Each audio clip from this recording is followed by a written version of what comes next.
Hey creative people, my name is Beryl. In today's video, I will share to you how do I set up my camera, audio, and lights for an interview.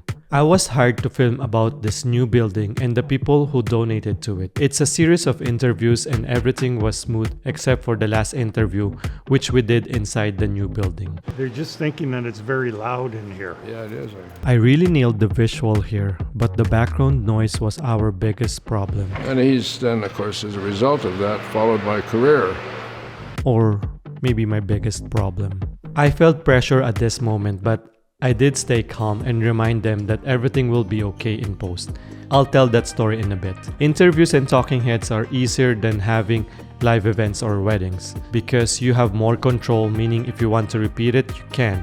If you want to stop it, you can. There's also a schedule and most of the time they have a producer or the person who interviewed the subject.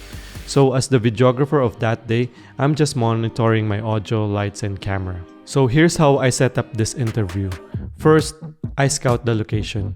If you're new to filmmaking, make sure to always be familiar to the location. They have this new building. It's a beautiful building and the producer and I scout the location earlier on that day or before the interview. She wants to film the interview in a room because she was concerned about the audio. And she was right. The construction of that building is not yet complete. I asked her politely if we have alternatives. Since I was working with her quite a while and she knows I'm on their side and I'm always choosing the best scene for interviews, we picked somewhere in the lobby area. It has some gorgeous natural lighting coming from above windows. There's some leading lines, practical lighting, shadows, and the producer was so excited when I showed her what I see. It's a perfect spot. Second, placing the cameras, subject, and interviewer. I placed the subject in the middle because of the leading lines. I was using the Sony FX3 and with the lens of Sony 35mm 1.8 in the middle. Then I have the Sony a7 III with the Tamron 28-75 zoomed in to 75mm and place it at the right side because it's the shadow side. I place the interviewer to the left side of my main camera. Third, setting up the lights.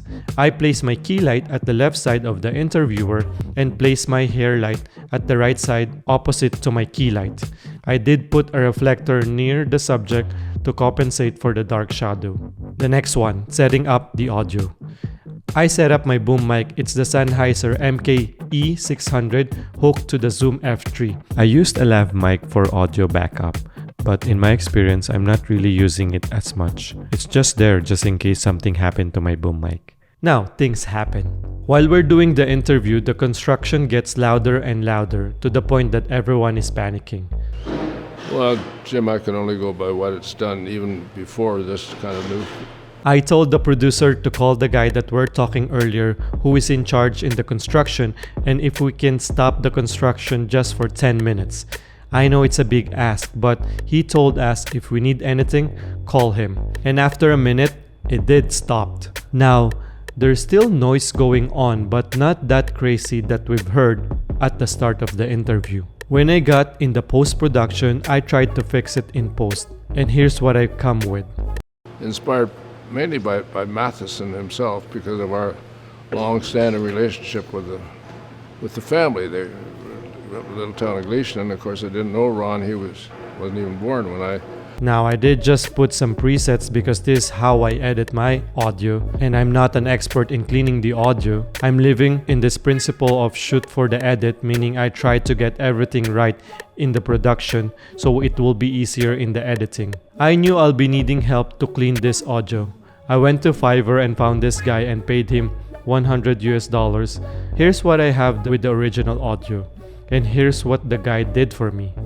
Inspired mainly by Matheson himself because of our long-standing relationship with the.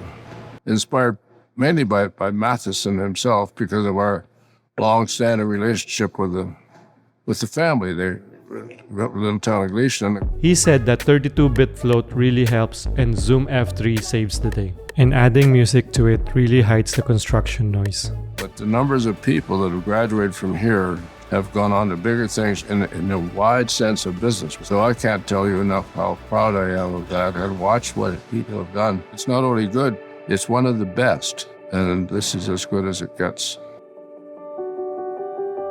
Yeah, maybe I should have go to what they told me, which was to film in the small room. But we are showcasing the new building. I want to show that in the video because I saw it. I saw what's beautiful, and I'm the one filming the interview and I'm the one editing it. In the end of the day, it's all about problem solving. Clients don't care about your process, they always care about the results that you can produce for them. And they were so happy with the outcome. By the way, we filmed the opening of this building, they played the highlight video, and the people got emotional about the video. It's a pretty cool feeling to see the reaction. Have you ever encountered this kind of situation?